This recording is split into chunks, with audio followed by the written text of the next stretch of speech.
இஸ்லாத்தினுடைய வணக்க வழிபாடுகள் எல்லாமே ஹிஜ்ரி கணக்கை மையப்படுத்தித்தான் அமையப்பெற்றிருக்கிறது. இப்போ நோன்பு எடுத்துக்கொள்வோம், பிறை கண்டு நோன்பு பிடிக்கிறோம், பிறை கண்டு நோன்பை விடுகின்றோம். அதே போன்று இஸ்லாத்தினுடைய துல் ஹிஜ்ஜாவை எடுத்துக்கணும், அதனுடைய முதல் 10 நாட்கள், முஹர்ரமுடைய காலம், ஆஷூரா தாஸ்வாவுடைய நோன்புகள், ஷவ்வாலுடைய 6 நோன்புகள், இவை எல்லாம் எடுத்து பார்த்தால் இந்த ஹிஜ்ரி மாதங்களோடு தான் சம்பந்தப்படுகிறது. ஏன் இப்ப ஆங்கில வருடத்துக்கும் ஹிஜ்ரிக்கும் இடையில 10-12 நாட்கள் வித்தியாசம் இருக்குது வருடம். அப்ப எனவே ஏன் ஒப்பிட முடியாது என்பதை நம்ம இங்க பார்க்கணும்.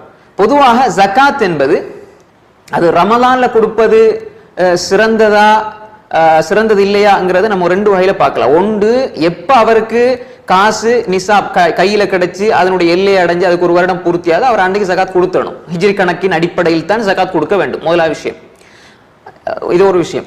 அப்ப 2வதாக ரமலான்ல அவருடைய காலம் வருதாக இருந்தா ரமலான்ல கொடுக்கிறது நன்மை கூடுதலாக கிடைக்கும் இன்ஷா அல்லாஹ்.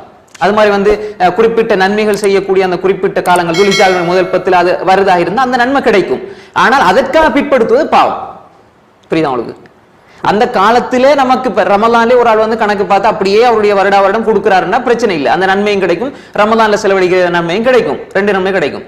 அதே இது அவர் பிற்படுத்தி ஷாபான்ல ஒரு கடமை, ஆனா ரமலான்ல பிற்படுத்துறேன்னா அது பாவம். என்ன செய்ய பிற்படுத்த கூடாது. நம்ம எப்பயுமே கடமையை சரியாக நிறைவேற்றி விட வேண்டும். ஹிஜ்ரி கணக்கின் அடிப்படையில் தான் நாம் நம்முடைய ஜகாத்தை கொடுக்க வேண்டும். ஏனென்றால் நம்ம ஆங்கில வருடப்படி கொடுக்கின்ற பொழுது வருடம் 10-12 நாட்கள் கூடுதலாக என்ன செய்யும் போய்விடும். அப்ப எனவே இதுல நம்ம நிதானமாக மிக மிக கவனத்தோடு செயல்பட வேண்டும். இதுல இன்னும் தெளிவடைய வேண்டிய சூழ்நிலை இருக்கு. ஏன்னு சொல்லி கேட்டீங்கன்னா, நிறைய பேருடைய இன்னைக்கு உள்ள காலகட்டத்தில் அவங்களுடைய வருமானங்கள் கணக்குகள்லாம் குறிப்பா இந்தியாவில் பார்த்தீங்கன்னா மார்ச் 31ஆம் தேதி அவங்களுடைய கணக்கு முடிக்கிற இதுவும், இங்க அமீரகத்துல பாத்தீங்கன்னா டிசம்பர் 31ஆம் தேதி.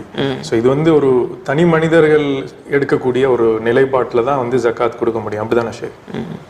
அதாவது அவரவர் தன்னுடைய பொருளாதாரத்தை கணிப்பிட்டு வருடம் பூர்த்தி ஆகின்ற பொழுது அவர் அதுக்குரிய ஜகாத்தை அவர் கொடுக்க வேண்டும். அவரவர் தான் அதை கணிக்க வேண்டும். அதாவது இது அந்த அக்கௌண்டிங் உள்ள இயரை நம்ம இதுல கணக்குல எடுத்துக்கூடாது. இல்லை, அவங்களுக்குரிய கடமை. இப்ப எப்படி எனக்கு தொழுக கடமையான நான் உடனே தொழுகிறணும், அது மாதிரி எனக்கு ஜகாத்து கடமையாகுதுன்னு நமக்கு தெரியும் தானே.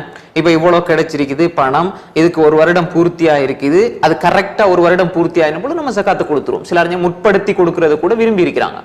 அப்ப அதனால நம்ம அந்த கரெக்டா ஒரு வருடம் பூர்த்தி ஆகின்ற பொழுது நாமே கணக்கு பார்த்து என்ன செய்ய வேண்டும், ஜகாத்தை கொடுத்து விட வேண்டும். அதுதான் இது கடமையை நம்ம நிறைவேற்றும். இது மேலதிகமாக செய்யற உபரியான சதக்கா இல்ல, எப்பயும் கொடுக்கறதுக்கு கரெக்டா கொடுக்க வேண்டும்.